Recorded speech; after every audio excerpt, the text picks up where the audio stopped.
અમરેલીમાં શાકભાજી અને ફ્રૂટ વેપારીના પિતાની તેઓની નજરની સામે ઘાતકી હત્યા કરી ભાગી છૂટેલા હત્યારાઓ જેમાં એક કિશોર સહિત 4 હત્યારાઓએ અમરોલી પોલીસે સાવરકુંડલા ખાતે પહોંચી ત્યાંથી ઝડપી પાડ્યા હતા।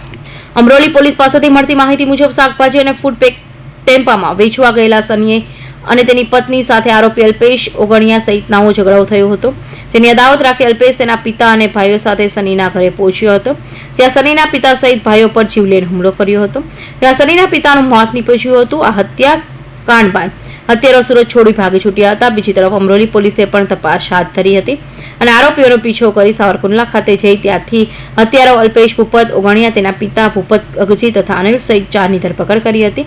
ઝડપાયેલા હત્યારાઓમાં એક 12 કિશોર છે।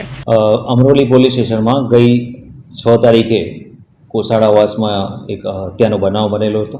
એ બાબતે વિગત એવી છે કે જે ફરિયાદી છે એ ફરિયાદી અને આરોપી છે બંને જણા ઉત્તરાયણ પોલીસ સ્ટેશનની હદમાં એક 4 રસ્તા ઉપર શાકભાજી વેચવાનો ધંધો કરે છે।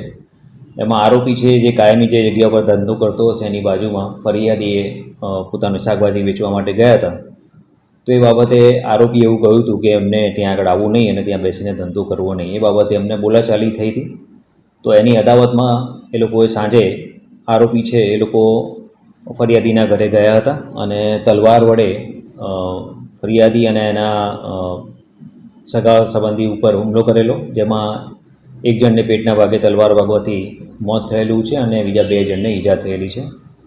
આ કામે 4 આરોપીઓને સાવરકુંડલા અમરેલી ખાતેથી અરેસ્ટ કરવામાં આવેલા છે અને આગળની તપાસની કાર્યવાહી ચાલુમાં છે।